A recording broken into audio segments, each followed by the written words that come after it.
قول سوماليلاند قول نبض هواركو كمال نجي وحزبك عضو وحكون لقينا يا أمة سوماليلاند نبض dhalinyaro waayeel iyo haweenba run ahaantii ilaa maalintii aan imid soo dhowayntii ummadda reer sanaag ayay muujiyeen gaar ahaan ceerigaabo kuma soo koobi karo mahadnaqa kelmada halkana ka sheego waxaan leeyahay aad iyo aad baan idinku mahadnaqaya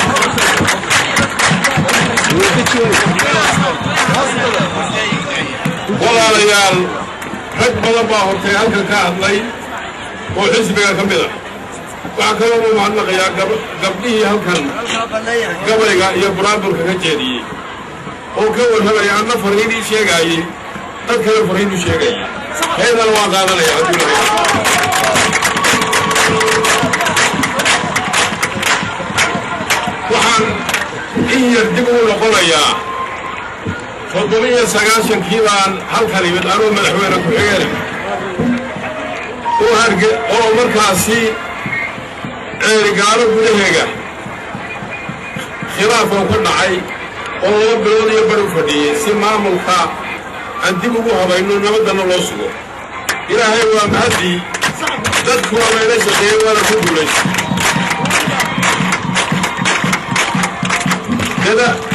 waxaa ka horraysay burco iyada laftigeegoo 2 bilood iyo bar fadhiyey iyadna nabadayn anuu madaxweyne ku-xigeena iyadna waa ku guulaystay raggaa tartamayne ninba wuxuu rabaa ha sheego anuu wax kaliyaan u taagnahay Somaliland inay nabad wada noqoto inay wada jirto baan u taagnahay in la wada gaarsiiyo in maamulkana la wada gaarsiiyaan u taagnahay waad ogtihiin wax badan baa loo soo maray Somaliland maamullaha aniga iga horreeyey kii ugu dambeeyey ee anigu ku-xigeenka ka ahaa allahu naxariistay maxamed xaaji ibraahim cigaal waxa ugu weyn ee ka dhaxlay waxay ahayd maamul shaqaynaya oo maaragtaanay taabagal ah oo shaqaynaya ma ka dhax waxaan go'aansaday dimuqraadiyadda isagaa bilaabay oo ku dhawaaqay axsaab in dalka la sameeyo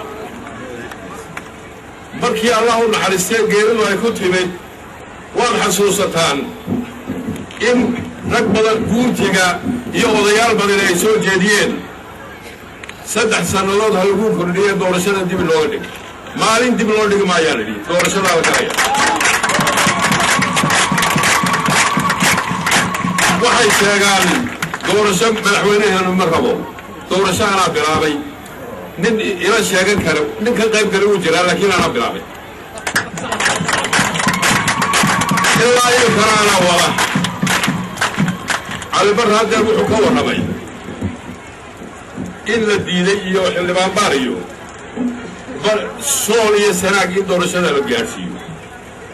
gaaladu laftigoogu lacag ku bixin mayna yidhaahdeen qoladii in caawinaysa xisbiyadii mucaaradka nasiib darro kuwaasi ujeeddo kaleba lahaayeen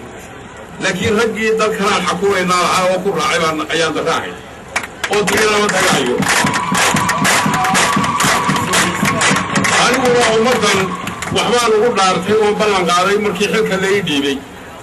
inaan dalkan isku dhammaystiro oo dadkiisa isku wada keeno oo sinaan iyo cadaalad wax loogu qaybiyo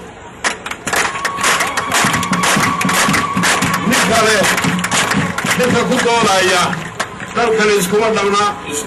isku dhammaanshihiisa diidan ee diidan inta wada joogtana in la kala kaxeeyo war makaasaa lagu aamini karaa xil ummadeed oo ma eedan leh madaxweyne qaran waa madaxweyne ummadda inuu isku hayo ujeeddada keliya madaxweyne loo yahay waa ka ummado badan jaarkeena Ethiopia tilmaami noo ah Jabuutina Soomaalidu u badan tahay tilmaanta labaad noo ah dad kala dhaqana oo kala afo baa ku nool oo dawlad wada ah وإنكم هلكن كوضا تفكيرنا إلى الدولة وضا نقولوا وضا كلا قروا حتى أولوه قدر سنعي مسؤولان لا بيرمان عن سويدين مرحبا بالله وحان أنو ما توتاقناي وحبا الباسو أيان سوق من الحكومة يدك ساعد كنما بلمان تلك سميني والدولة دوغا سميني دور الشباب دبل أنو حرور هبا من أحوال أنو صومري كحيان وصومري درجة يقول عندي سومال المجرد لكن وقت كان لبعض وحرور هبا وحي أنك شقية أو إيدولو إلى الدمي السرو هل سارة إذا كبرها إلى ريس حليسة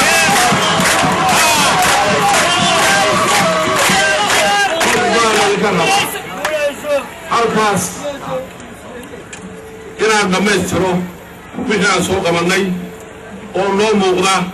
oo aan ognahay nin meel cusub ka bilaaba gabagabay ku noqonaysaa anuu meel cusub kama bilaabin oo madaxweynaan ku xigay halkii isagu waa wax dhigaba ka sii bilaabay halkay ka bilaabayaan raggan cusub meelay ka bilaaban mahayaan waxaan isku haysannay diiwaangelinta waan isku haysannay waan ogahay anigu xisbigeyga waxaan ballan qaadayaa diiwaangelinta maanta dhacday masaxa maayn waa run waan idiin sheegaya doorashada maanta aan kaga baxno laakiin doorasho damba lagu gali maayo xisbigoodu taasuu ballan qaadaya saxa diiwaangelin labaad oo saxa oo dadka oo dhani qof kastaba mar uu diiwaan gashay yahay baa lagu geli doonaa kuwa dambe insha allah maanta waxaa taagan inuu nina tobankaan haysto nina la yidhi diiwaangelinta kama qaybgelina ma codayn karti bal maanta unaan kaga gudubno anigu anigii go-aan ka gaadhay laakiin marwan markii la dayn waayey marmarsiiyaha ayaan dabada u gooyey anaana saxeexay in doorashada waqtigeeda waxaan dadweynaha anigu madaxweynenimo ummadda reer Soomaaliland oo dhan baa ka rabaa koox gaara kama rabo qabiil gaara kama rabo waxaan ka rabaa dhammaan ummadda reer Soomaaliland ummadda Soomaaliland baan madaxweyne u noqonayaa kooxna madaxweyne uma noqonayo reerna madaxweyne uma noqonayo taasaan ku weydiisanayaa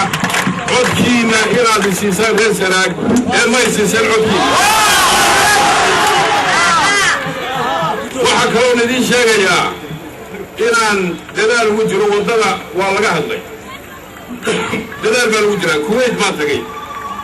Kuwait waxaa la kulmay amiirka Salah Ahmed Salah iyo waliyal cahdigooga waxaan weydiistay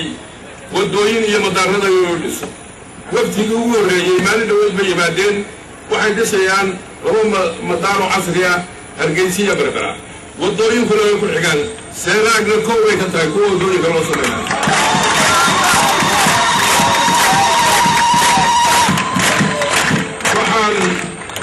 waxaan aad biyihina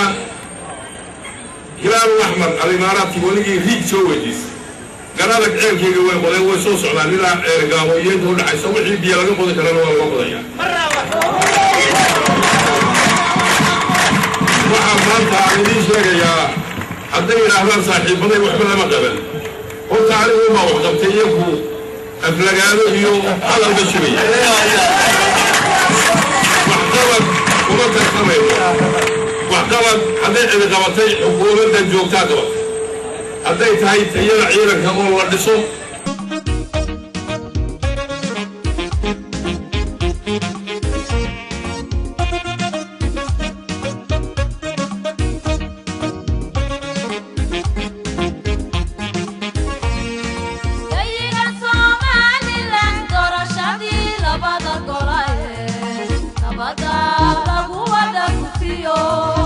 diiwaangelintii bulshada